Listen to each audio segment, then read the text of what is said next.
Hello friends, welcome to all of you on my YouTube channel Shine Tutorial. Myself Bindu Prashas. So guys, हम जो है class +2 का chapter कर रहे हैं रिप्रोडक्शन इन ऑर्गेनिज्म। वैसे तो ये चैप्टर डिलीटेड है, लेकिन इसमें कुछ इंपॉर्टेंट है, यानी कि अगले चैप्टर्स में जैसे रिप्रोडक्शन इन ऑर्गेनिज्म है, किस तरह से होती है, सेक्सुअल मीन्स, एसेक्सुअल मीन्स, ठीक है। तो जो हमने पहले फाइलम्स पढ़ ली थी, उनके अंदर कैसे हो रही है, प्लांट्स के अंदर कैसे हो रही है, तो कुछ इंपॉर्टेंट टर्म्स हैं, इसलिए हम इस चैप्टर को जो है वो स्टडी करेंगे। वैसे एनसीईआरटी में से ये चैप्टर अब जो न्यू बुक आई है उसके अकॉर्डिंग ये चैप्टर जो है वो डिलीट हो चुका है। ओके, तो इसमें अब हम क्या कर रहे थे, सेक्सुअल और एसेक्सुअल रिप्रोडक्शन में जो एसेक्सुअल रिप्रोडक्शन थी उसके अंदर जो है हम वेजिटेटिव प्रोपेगेशन स्टडी करेंगे, क्योंकि एनिमल्स जो थे या कुछ एल्गी था, फंजाई था, उसमें जो एसेक्सुअल मोड्स ऑफ रिप्रोडक्शन थी, जैसे जूस्पोर्स के थ्रू हो रही थी, कोनिडिया के थ्रू हो रही थी, फिर उसमें फ्रेगमेंटेशन, बर्डिंग, फीजन के थ्रू हो रही थी एसेक्सुअल रिप्रोडक्शन। अब जो हम पढ़ेंगे दैट इज वेजिटेटिव प्रोपेगेशन, और इसे वेजिटेटिव रिप्रोडक्शन भी कहते हैं, जो कि किसके अंदर होती है, मेनली प्लांट्स के अंदर होती है। तो चलिए स्टार्ट करते हैं आज का topic, that is vegetative reproduction and it is also known as vegetative propagation. तो वेजिटेटिव रिप्रोडक्शन या वेजिटेटिव प्रोपेगेशन एक्चुअल में है क्या, प्लांट का कोई भी पार्ट या कोई भी फ्रेगमेंट यहाँ पे एज ए रिप्रोडक्टिव सोर्स हम यूज करेंगे। इसके अंदर जो है कोई सेक्सेस इन्वॉल्व नहीं होंगे और ना ही इसके अंदर जो है फर्टिलाइजेशन होती है। तो इसमें होता क्या है, मल्टीप्लिकेशन होती है। मल्टीप्लिकेशन किसकी होगी, कोई भी बॉडी पार्ट जो है वो प्लांट का ले लिया जाएगा, चाहे वो उसका फ्रेगमेंट है या कोई भी बॉडी पार्ट है, उसी को आगे फर्दर मल्टीप्लाई करवाया जाएगा। और जब मल्टीप्लिकेशन होगी तो पेरेंट्स के ही जेनेटिक कैरेक्टर की थ्री, यानी जो प्लांट बनेगा, जो नया इंडिविजुअल बनेगा, वो जेनेटिकली सिमिलर होगा to that of the parent. जो पेरेंट यानी कि जिस पेरेंट प्लांट का वो बॉडी पार्ट होगा वो जेनेटिकली उसके ही सिमिलर रहेगा। तो but is vegetative propagation, it is asexual reproduction in plants in which multiplication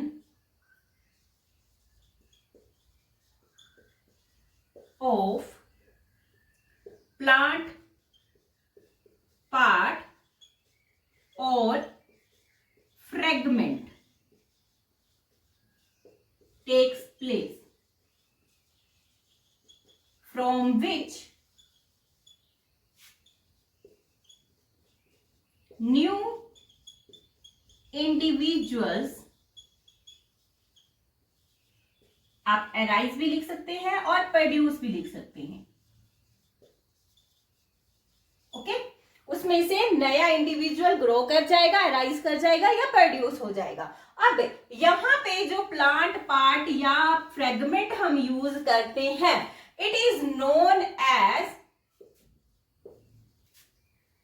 propagule, ठीक है, प्रोपेग्यूल इसे हम कहते हैं। अब वेजिटेटिव रिप्रोडक्शन है, ये हमारे पास जो है दो तरह से हो सकती है, ठीक है।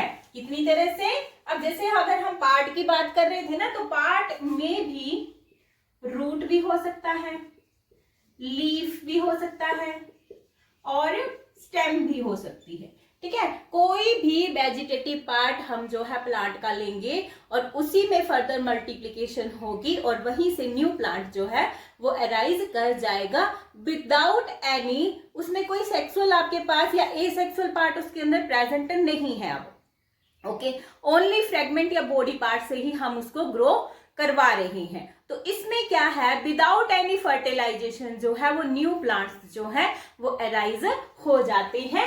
वेजिटेटिव प्रोपेगेशन आपके पास जो है वो दो तरह से होती है। इट मे बी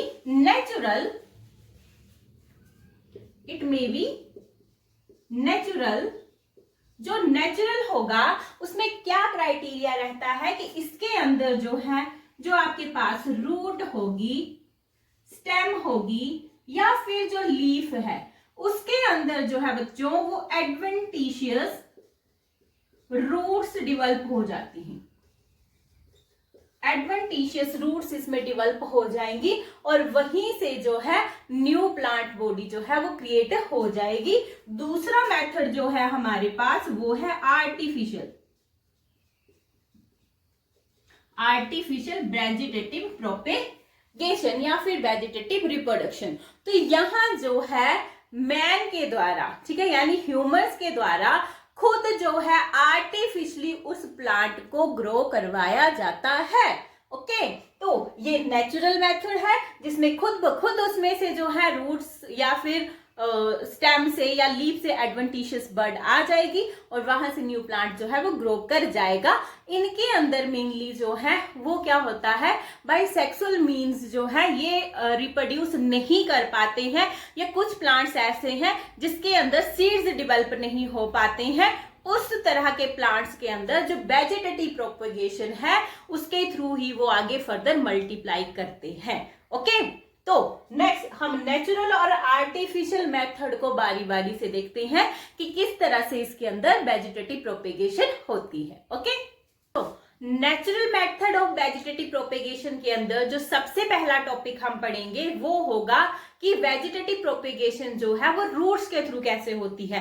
अभी हमने पढ़ा था रूट से भी होती है, लीफ से भी होती है, स्टेम से भी होती है। तो सबसे पहले जो है हम रूट्स से देखते हैं। तो क्या होता है वेजिटेटिव प्रोपेगेशन बाय रूट्स, तो कुछ प्लांट्स जो हैं उनकी जो रूट्स होती है वहीं से एडवेंटिशियस बड जो है वो निकल आती है। ठीक है, जैसे मान लो कि ये हमारे पास कोई प्लांट है, तो जो इसकी रूट्स है ना, इन रूट्स से ही जो है एडवेंटिशियस बर्ड्स निकल जाएंगी, वहां से न्यू प्लांटलेट जो है वो ग्रो कर जाएगा। तो डेल्वर्जिया शिशु, ठीक है, शीशम भी हम इसे कहते हैं इसमें से, और गुआवा हो गया, और पॉपुलर सुना होगा आपने, पॉपुलर पेड़ों के आसपास जो होते हैं पंजाब साइड में बहुत ज्यादा लगाए जाते हैं, पॉपुलर हो गया, मुराया, कड़ी पत्ता वगैरह जो हो गया। तो उसमें से इस तरह से जो है वो रूट से ही एडवेंटिशियस बड निकल आएगी और यही बड जो है फर्दर न्यू प्लांट में ग्रो कर जाएगी। कुछ हमारे पास रूट्स होती हैं, वो कैसी होती है, ट्यूबरस रूट्स होती हैं, जैसे कि ढेलिया और स्वीट पोटैटो है। ठीक है, तो ये जो ट्यूबरस रूट्स होती है ना, इनमें रिजर्व्ड फूड रहता है। ठीक है, ये फूड जो होता है यहाँ पे स्टोर्ड फूड होता है। ठीक है, स्टोर करके फूड को ये रख लेती है, जैसे इस तरह से ये रूट होगी। ठीक है, ये क्या हो जाएगी, स्प्राउट्स इसमें से निकलेंगी, जिसे लूंग भी हम कहते हैं, इस तरह से निकलेंगी। ठीक है, और जैसे ही ये इससे अलग हो जाएंगी, ठीक है, जैसे ही इससे ये अलग हो जाएंगी, ये एज ए न्यू प्लांट जो है वो ग्रो कर जाती है। ये स्प्राउट जो है ये कन्वर्ट हो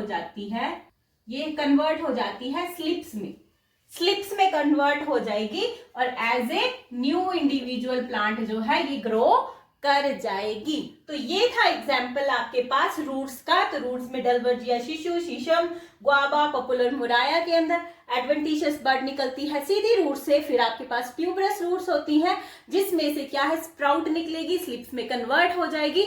आफ्टर दैट वो वहां से डिटैच होके एज ए इंडिविजुअल प्लांट जो है खुद ब खुद ग्रो कर जाती है। ये नेचुरल मेथड है वेजिटेटिव प्रोपेगेशन का। नेक्स्ट देखते हैं लीफ में किस तरह से होती है वेजिटेटिव प्रोपेगेशन। नेक्स्ट है हमारे पास वेजिटेटिव प्रोपेगेशन इन लीव्स। तो लीव्स के अंदर जिन जिन प्लांट्स के अंदर जो है वेजिटेटिव प्रोपेगेशन हो रही है उसको लर्न करने की एक ट्रिक बताती हूं मैं आपको। बी से ब्रायोफाइलम, बी से बेगाना हो गया, ठीक है, बी से ब्रायोफाइलम बेगाना हो गया। बेगाना होके उसने क्या कर लिया, स्ट्रेप्टोसिल खा ली। स्ट्रेप्टोसिल खाने के बाद वो काला हो गया और सेंट पॉल के पास वो चला गया। तो हमारे पास जो वेजिटेटिव प्रोपेगेशन है इन लीव्स, तो उसके जो आप एग्जाम्पल किस तरह से लर्न कर सकते हो कि किसके अंदर, इनके अंदर क्या होता है, इनमें भी एडवेंटिशियस बर्ड्स जो है, एडवेंटिशियस बर्ड्स जो है बच्चों, वो कहां से अराइज होती है, जो इनके लीव्स होते हैं ना, इस तरह लीव्स की जो मार्जिन होंगी, ठीक है, इस लीव्स के मार्जिन पे ही इस तरह से एडवेंटिशियस बर्ड्स जो है वो निकल आती है। और ये तब तक डोरमेंट स्टेज में रहती है जब तक ये लीफ जो है वो प्लांट के ऊपर ही अटैच्ड है। जैसे ही वहां से वो डिटैच होके नीचे सॉइल में गिर जाएगा, सॉइल में जाके वो उससे मॉइस्चर लेगा और वहां पे वो जो एडवेंटिशियस बर्ड्स हैं इनमें से प्लांटलेट्स वहां पे ग्रो कर जाएंगे, एज ए न्यू प्लांट वहां पे वो अराइज हो जाएंगे। तो बी से ब्रायोफाइलम विगोनिया बेगाना हो गया। स्ट्रेप्टोकार्पस, इसने स्ट्रेप्टोसिल खाई और कालेंच काला हो गया और सेंट पॉल के पास, ये सेंट पॉल या उसके पास ये चला गया। ओके, इसमें जो ब्रायोफाइलम है हमारे पास, इसमें एक स्पीशीज है दैट इज ब्रायोफाइलम डाइग्रेमोंटेनियम। इसमें क्या होता है कि जब ये पत्ता है, जब ये लीफ जो है ये प्लांट के कांटेक्ट में ही है, यानी कि उसके ऊपर अटैच ही है, तभी इसमें जो है न्यू प्लांटलेट्स ग्रो कर जाते हैं बच्चों। ये उसके ऊपर ही जो है वो प्लांटलेट्स जो है वो ग्रो करवा लेता है, यानी कि इसके ऊपर ही प्लांट के ऊपर अभी लीफ अटैच ही है, उसके ऊपर ही प्लांट जो है वो छोटे छोटे ग्रो कर जाएंगे। ओके, तो नेक्स्ट हम देखेंगे वेजिटेटिव प्रोपेगेशन इन स्टेम। तो स्टेम्स के अंदर देखिए ब्रांच राइजोम्स होते हैं, जैसे आपने जिंजर देखा होगा इस तरह से होता है। ओके, इसके ऊपर क्या होता है, इस तरह से नोड्स और इंटर नोड्स इसमें प्रेजेंट रहती हैं। तो ब्रांच जो राइजोम होता है उसमें ही जो ओल्डर पार्ट होता है उसमें से न्यू एडवेंटिशियस बर्ड्स इस तरह से निकल आएंगी और क्या होगा, जो ये पार्ट होगा ओल्डर वाला जो होगा वो सूख जाएगा, डेड हो जाएगा और न्यू उसमें से अराइज करेगा, वहां से न्यू राइजोम्स निकलेंगी। तो इस तरह से स्टेम के थ्रू जो है प्रोपेगेशन होती है जिंजर में, सार्क्रम और टर्मरिक के अंदर। फिर कॉम्स होती है, कॉम्स में क्या है, स्वोलन स्टेम होती है इस तरह से, इस तरह से, ठीक है, उसके ऊपर क्या होगा, स्केली लीव्स जो है वो प्रेजेंट रहेंगे, स्केली लीव्स इसमें प्रेजेंट रहेंगे और स्टोर्ड फूड प्रेजेंट होगा, कचालू, ठीक है, कोलोकेसिया, कचालू खाए होंगे घरों में आपने, फ्रेशिया और कॉर्कस, अरबी वगैरह। तो उसमें क्या होता है, स्केली लीव्स होती हैं हमारे पास स्टेम में, ठीक है, और फूड जो है वो स्टोर्ड रहता है। रूट्स के साथ कंपेयर मत कीजिएगा इसको, इसमें से भी ऐसे एडवेंटिशियस बर्ड्स जो है वो निकलेंगी और ग्रो कर जाएंगी as a new plant. Okay, फिर आता है कि हमारे पास कुछ स्टेम्स, अंडरग्राउंड स्टेम्स ऐसी होती हैं, ठीक है, जैसे गार्लिक है ना हमारे पास, इस तरह से जब हम इसको ग्रो कर देते हैं नीचे से ऐसे होता है ये, ठीक है, तो इसमें से बल्ब्स अराइज कर जाती हैं, बल्ब अराइज कर जाएगी गार्लिक, ऑनियन, लिली और नार्किसिस के अंदर। तो इसमें से वेजिटेटिव प्रोपेगेशन थ्रू स्टेम के एग्जांपल हैं और इसमें से एडवेंटिशियस बर्ड जो है वो अराइज करती है, राइजोम में से भी करेगी और जो हमारे पास के लिलिकॉर्म्स बोलते हैं इसे, ठीक है, कॉर्म्स और बल्ब्स निकलेंगी राइजोम्स के थ्रू जो है ये वेजिटेटिव प्रोपेगेशन शो करेंगे। इसमें भी नेक्स्ट जो है हमारे पास टू टाइप्स होती हैं। नेक्स्ट है कि टू टाइप्स जो मैंने अभी आपसे बात करी कि टू टाइप्स में वेजिटेटिव रिप्रोडक्शन नेक्स्ट होती है हमारी, एक होती है ट्यूबर बेस्ड और सेकंड वन इज जो है रनर। तो ट्यूबर, जैसे आपने आलू तो सभी के घर में होता है, जब आलू होता है तो वो आलू एक्चुअल में क्या है, वो अंडरग्राउंड स्टेम होती है, ठीक है, potato is a underground stem and underground stem होने पर इसमें क्या होता है, इस तरह से जो होती है नोड्स के ऊपर जो है वो आईज होती हैं यहाँ पे प्रेजेंट, उन आईज से 1 और 2 बड यहां से निकलेगी, ठीक है, बड यहां से निकलेगी और यही बड जो है एज ए न्यू प्लांट जो है, जितनी बर्ड्स होती हैं, अगर आप आलू को काट के यहां से, जैसे यहां से बर्ड अराइज करी है, यहां से, ठीक है, तो इसमें क्या है, सीड तो प्रोड्यूस होते नहीं आलू के अंदर, तो इसकी जो क्रॉपिंग होती है, यानी मेनली आप इसको फील्ड में जब लगाते हो तो इन ट्यूबर्स के थ्रू ही, जो आईज में से बर्ड निकलती है उसके थ्रू ही जो है इसको बीजा जाता है। नेक्स्ट आते हैं रनर, ठीक है, तो इसमें हमारे पास ऑक्सैलिस और धूप ग्रास तो आप सभी ने देखी होगी, जिसे हम लॉन ग्रास भी कहते हैं, ठीक है, तो इसमें क्या होता है कि हमारे पास जो इसकी वीक एरियल स्टेम है इस तरह से है, यही नीचे चली जाएगी इस तरह से, और इसमें से एडवेंटिशियस बर्ड जो है, रूट्स जो है वो ग्रो कर जाएंगी, ठीक है, और स्टेम के थ्रू ही हो रही है। फिर नेक्स्ट जो आएगी, नेक्स्ट चली जाएगी, तो ओल्डर पार्ट जो है इसमें वो क्या हो जाता है, डाई कर जाता है और आगे से आगे ये इस तरह से ग्रो कर जाती है और पूरे लॉन में जो है ये फैल जाती है। ओके, तो ये थी हमारी vegetative propagation through natural method. अब करते हैं हम vegetative propagation by artificial method. हम आर्टिफिशियल मेथड से किस तरह से प्लांट्स को उगा सकते हैं। ओके, अब आर्टिफिशियल मेथड में क्या होता है बच्चों कि आर्टिफिशियल मेथड के अंदर हम बहुत ही कम समय में बहुत ज्यादा जो है वो प्लांट, जो न्यू प्लांट्स है उनको ग्रो कर सकते हैं।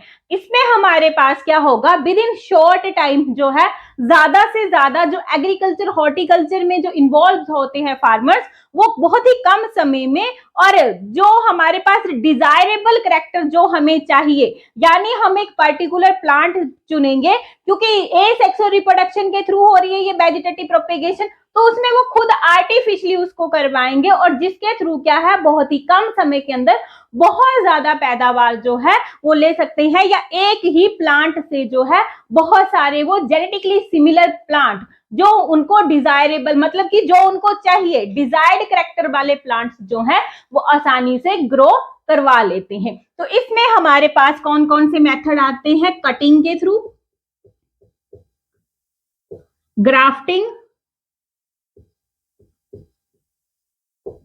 बल्बिल्स, और कटिंग हो गया, लेयरिंग, बडिंग। अब इस बड को उस बड के साथ रिलेट मत करना, उसमें बड निकलती थी, यहाँ पे बड के थ्रू उसको ग्रो करवाया जाता है। कैसे करवाया जाता है वो हम डिस्कस करेंगे। तो ये मेथड है जिसके द्वारा जो है कम समय में हम जो है प्लांट की बहुत सारे, यानी एक ही प्लांट से बहुत सारे प्लांट्स जो है वो ऑब्टेन कर लेते हैं, जहां पे हमें जो है वो सीडलेस प्लांट है या फिर उसमें सीड्स जो है वो इतनी मात्रा में प्रोड्यूस नहीं हो रहे कि हम उसको ग्रो कर पाए, तो आर्टिफिशियल मेथड के थ्रू हम जो है आसानी से डिजायरेबल कैरेक्टर वाले प्लांट्स जो है वो ऑब्टेन कर लेते हैं। तो बारी बारी से इन सभी को हम डिस्कस करते हैं कि किस तरह से artificial method of vegetative propagation किया जाता है। ओके, फर्स्ट आती है हमारे पास कटिंग। कटिंग में क्या होता है, मान लीजिए कि हमारे पास जैसे ये रोज प्लांट की स्टेम है, इस तरह से इसके ऊपर जो है थ्रोन्स है, ठीक है, नोड्स इंटरनोड्स हो इसके अंदर प्रेजेंट होंगे। तो जहां पे इसकी नोड, मान लीजिए कि ये हमारे पास जो है स्टेम ही है, ठीक है, हमने इसको थोड़ा बड़ा करके ले लिया, स्टेम ही है, तो इसमें हमारे पास जो है कि जैसे मान लीजिए कि हमने इसको यहां से कट कर दिया, इस प्लांट को यहां से कट कर दिया, तो इसमें जो नोड नीचे वाली तरफ जो है वो प्रेजेंट होगी, उसको हम सॉइल के अंदर डिप करेंगे। ओके, तो इसमें कटिंग में क्या होता है कि कोई पर्टिकुलर प्लांट हम चूज करेंगे, उसमें उसकी कटिंग कर देंगे, उसकी कटिंग कर देंगे, हम स्टेम पार्ट लेंगे, उसकी कटिंग कर देंगे, जो लोअर नोड होगी उसे हम सॉइल में डिप करेंगे, जो अपर नोड होगी उसे हम ऊपर वाली तरफ, उसको अबव द सॉइल जो है वो रखा जाता है। इसमें वो एक ही प्लांट से हम बहुत सारी जो है रोज की कटिंग्स ले सकते हैं, मिल जाएगी हमें बहुत सारी स्टेम्स।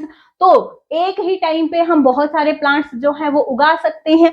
अब इसमें क्या होता है, जो लोअर एंड, ये देख लीजिए, जैसे ये है, मान लीजिए इस तरह से थ्रोन्स होते हैं ना इसके ऊपर, ठीक है। इसको मैंने, जो लोअर वाला पोर्शन था, इसको मैंने डिप कर दिया सॉइल के अंदर। अपर वाला पोर्शन, जो अपर नोड थी, वो हमारी सॉइल के ऊपर रही।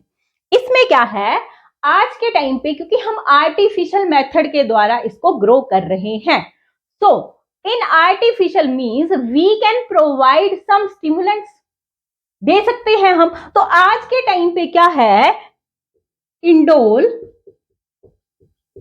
Acetic acid, next indole butyric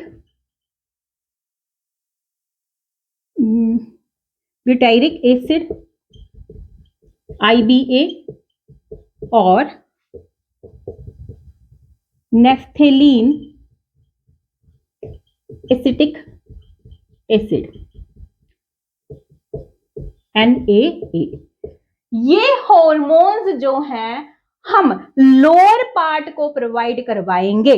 lower part को पहले उसको डिप करके फिर उनको फर्दर जो है वो सॉइल में डिप किया जाता है, यानी सॉइल के अंदर उसको लगाया जाता है।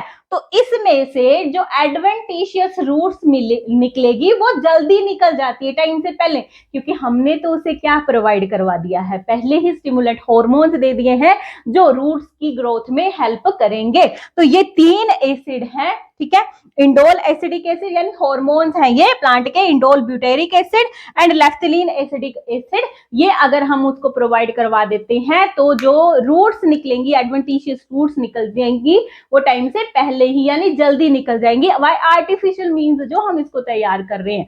तो अब क्या होगा, इसके अंदर जो है आसानी से ये प्लांट जो है वो ग्रो कर जाएगा। हॉर्मोन्स उसको मिल रहे हैं, एक्सटर्नली मिल रहे हैं, नेचर से नहीं मिल रहे हैं, हमें उसको दे रहे हैं। तो इसमें एग्जाम्पल जो है जिसको आप कटिंग के थ्रू जो है वो उगा सकते हैं, सिट्रस जो प्लांट्स हैं, और उसके बाद आता है रोज, आफ्टर दैट बोगनवेलिया,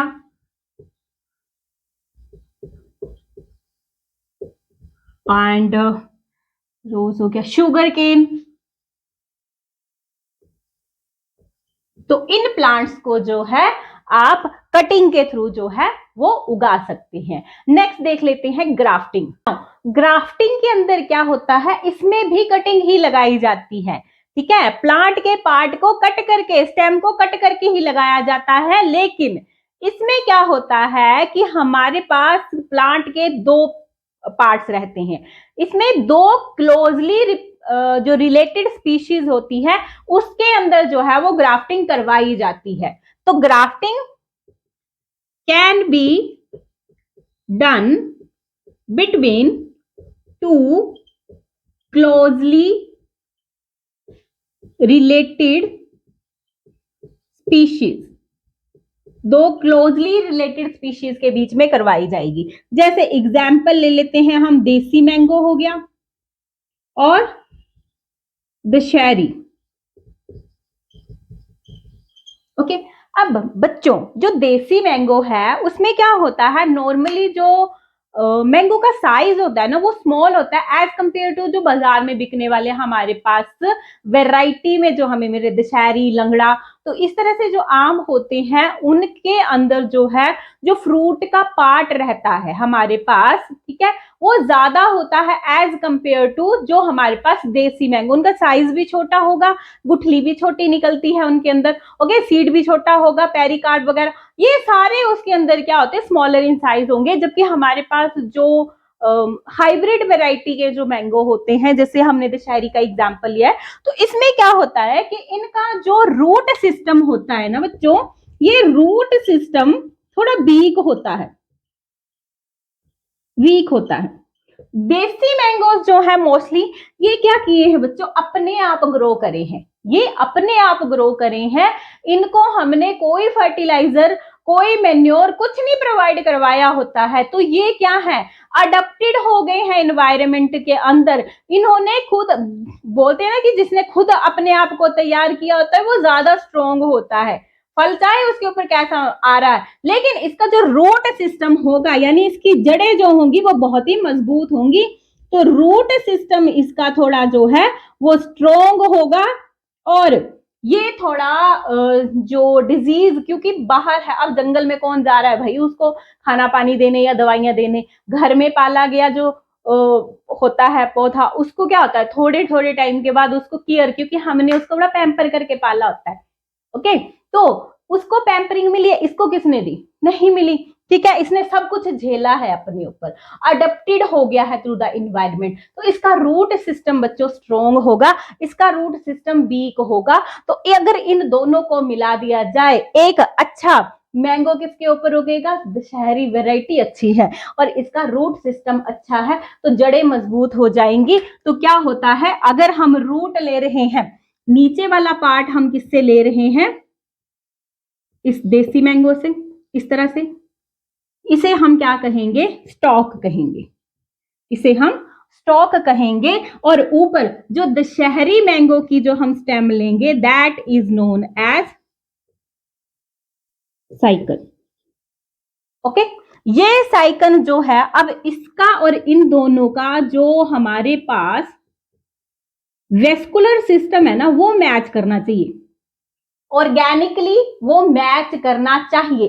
अगर ये मैच करता है, यानी कि पॉसिबिलिटी कितनी है कि ये जो कटिंग हमने इसके ऊपर जो ग्राफ्टिंग करी है, इन दोनों को आपस में मिला के फिर इनको टाइटली रैप कर दिया जाता है, तो इसकी सक्सेस, कितना सक्सेसफुल होगा ये प्लांट, ये डिपेंड करता है वेस्कुलर जो हमारे पास इसका वेस्कुलर बंडल्स होते हैं या वेस्कुलर सिस्टम है, उसके ऊपर ये डिपेंड करेगा, वो ऑर्गेनिकली कितने मैच कर जाएंगे, क्योंकि तभी तो हमने टू क्लोजली रिलेटेड स्पीशीज को लिया है, दोनों ही मैंगो की स्पीशीज हैं, तो वहां पे पॉसिबिलिटी इसकी सक्सेसफुलनेस उसी के ऊपर डिपेंड करेगी, वेस्कुलर सिस्टम के ऊपर। ओके, अब क्योंकि जो हमारे पास स्टॉक है, अगर इसके ऊपर मान लीजिए कि इस तरह से स्प्राउटिंग हुई है, तो इसको खत्म कर देना चाहिए, ये ग्रो ना करे, क्योंकि अगर ये ग्रो करेगी तो ये साइकिल को ग्रो नहीं करने देगी।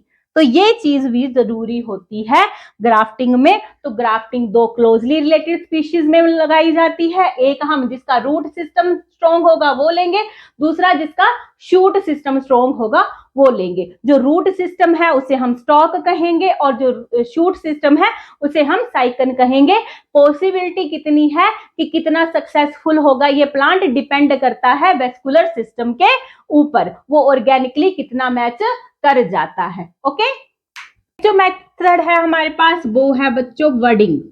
बडिंग में क्या होता है, तो मैंने बोला था पहले ही कि इसको कोरिलेट नहीं करना है आपने बड के साथ, कि उसमें बड अराइज होती थी। इसमें क्या होता है, जैसे अभी हमने पढ़ा ग्राफ्टिंग में हमारे पास एक स्टॉक और साइकल लिया जाता है। स्टॉक जो है रूट सिस्टम के लिए होता है, साइकल जो है वो शूट सिस्टम के लिए होता है। इसमें भी क्लोजली रिलेटेड स्पीशीज को ही लिया जाता है, लेकिन इसमें सिर्फ हम स्टॉक को लेंगे। स्टॉक के ऊपर जितनी भी स्प्राउटिंग हुई होगी उसको हम वहां से हटा देंगे, स्टॉक की स्प्राउटिंग को उगने नहीं देना है। अब इसमें जहां पे मान लीजिए बड निकली थी, उसको रिमूव करके किसी डिजायर्ड प्लांट की जो हमें चाहिए वो बड यहाँ पे इंसर्ट की जाती है, वो बड यहाँ पे इंसर्ट की जाएगी और इसको जो है टाइटली जो है वो बांध दिया जाएगा इस तरह से। ये हमारे पास स्टॉक है and this is bud, tightly इसको बांध दिया जाएगा, इसको सूखने नहीं दिया जाएगा। तो इस तरह से जो होती है वो हमारी बडिंग कहलाती है। बडिंग में हमें एक बड की, बड फ्रॉम डिजायर्ड प्लांट, किसी भी जो प्लांट हम उसमें ग्रो, जैसा करेक्टर वाला प्लांट हम उसमें ग्रो करवाना चाहते हैं वो बड हम यहाँ पे यूज करेंगे। और दूसरा जिसका की रूट सिस्टम जो है वो स्ट्रोंग होगा, तो वो स्ट्रॉन्ग रूट सिस्टम वाला स्टॉक जो है हम यूज करेंगे। ठीक है, ये स्ट्रॉन्ग होगा, स्ट्रॉन्ग रूट सिस्टम होगा इसका। तो इसको यूज किया जाता है, टाइटली रैप कर देंगे और इसको सूखने नहीं देंगे। तो रोज और पल्म इसके एग्जाम्पल हैं, इनके अंदर जो है वो बडिंग को यूज किया जाता है। ओके, देखते हैं बच्चों लेयरिंग क्या होती है। लेयरिंग के अंदर क्या होगा कि हमारे पास ये मोस्टली स्ट्रॉबेरी जो एग्जाम्पल है इसके, और जैस्मिन जिसे हम रात रानी भी कहते हैं, इनके अंदर जो है इस तरह से लेयरिंग की जाती है। तो किया क्या जाता है इनके अंदर, इस तरह से हमारे पास प्लांट होगा तो इनकी ब्रांचिंग जो स्टेम है ना, इसकी जो ब्रांचेस होती हैं वो थोड़ी सॉफ्ट होती है, इस तरह से लचीली सी। तो इन्हें क्या किया जाएगा, इन्हें बरी किया जाता है अंडर द सॉइल। ऐसे है, यहां से इसको नीचे दबा दिया जाएगा। जब इसको यहां से दबाया जाएगा तो इसमें जो है, जो हमारे पास ये ब्रांच है जो नीचे दबी हुई है अंडर द सॉइल, ये इस तरह से, तो इसके ऊपर मान लीजिए इस तरह से है स्टेम, ये इसके ऊपर बच्चे क्या किया जाएगा, इस तरह से रिंग स्ट्रक्चर बना दी जाएगी। गोल है ये, गोल काट लिया जाएगा, जो ग्रीन पोर्शन होगा उसको कट कर लिया जाएगा, इसके ऊपर रिंग फॉर्मेशन हो जाएगी। तो इसे कहते हैं रिंगिंग। ओके, आफ्टर दैट क्या है, कई बार क्या किया जाता है, जो स्टेम है हमारे पास इस तरह से, उसके ऊपर यहां जो नोड पोर्शन होगा वहां पे कट लगाया जाएगा। तो इसे हम क्या कहते हैं, it is known as tonguing. Tonguing. Okay, third जो होगा उसमें क्या किया जाएगा, ये है हमारे पास स्टेम, नीचे वाली साइड में वी शेप्ड कट जो है वो लगाया जाएगा। जैसे ये मेरी बाजू है, वी शेप्ड कट लगा दिया जाएगा। ओके, अब यहां जहां जहां कटिंग की गई है वहां पे हम एक hormone, plant hormone that is known as auxin, ये प्रोवाइड करवाएंगे। वो क्या करेगा, वो हेल्प करेगा यहाँ पे रूट फॉर्मेशन के लिए। जैसे ही इसमें रूट आई, इसको पेरेंट बॉडी से कट करके जो है, क्योंकि रूट्स निकल आई हैं, कट कर दो यहां से, इसको किसी दूसरी जगह लगा दो, एज ए न्यू प्लांट ये ग्रो कर जाएगा। ओके, तो इस तरह से जो है वो लेयरिंग की जाती है, और इस तरह की जो लेयरिंग होती है उसे हम क्या कहते हैं, ग्राउंड लेयरिंग। ग्राउंड के अंदर दबा दिया था ना हमने इसको, और मोल्डिंग, ग्राउंड लेयरिंग और मोल्डिंग इसे कहा जाता है। नेक्स्ट जो लेयरिंग है that is air layering. Air layering में बच्चों क्या होता है कि यहाँ पे हम सॉइल के नजदीक जो थी उस स्टेम को हमने कट कर दिया था, यहाँ पे इसको दबा दिया था ग्राउंड के अंदर, फिर उसकी लेयरिंग करी थी। इसमें क्या होगा कि जो एयर में है इस तरह से स्टेम, उसके ऊपर इस तरह से कट लगाया जाता है, उसको हार्मोन प्रोवाइड करवाए जाएंगे। यहाँ पे सैंड से इसको ढक दिया जाता है, एयर में ही। ठीक है, सैंड से इसको चारों तरफ से ढक के उसको टाइटली पॉलीथीन के साथ जो है वो थोड़ा बांध दिया जाता है, या फिर जूट जो होते हैं हमारे पास उससे बांध दिया जाता है।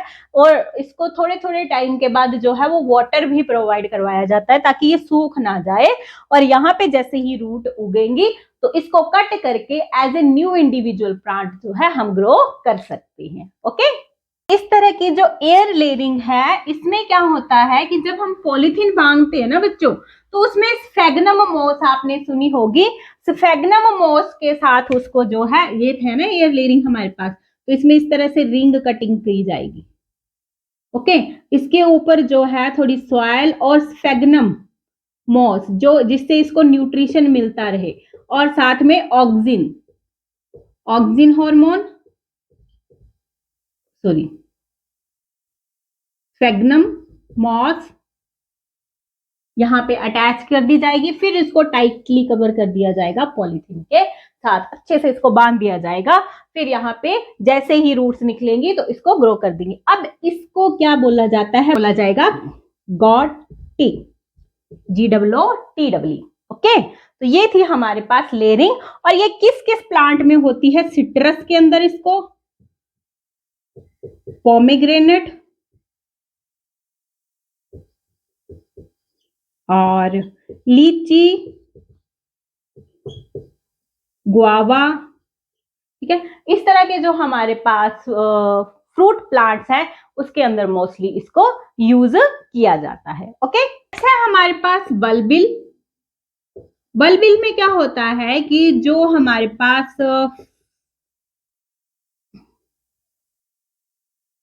फ्लोरल बड होती है, ये कैसी हो जाती है बच्चों? फ्लैशी हो जाती है। फ्लोरल फ्लोरल जो बड है वो हमारे पास कैसी हो जाती है?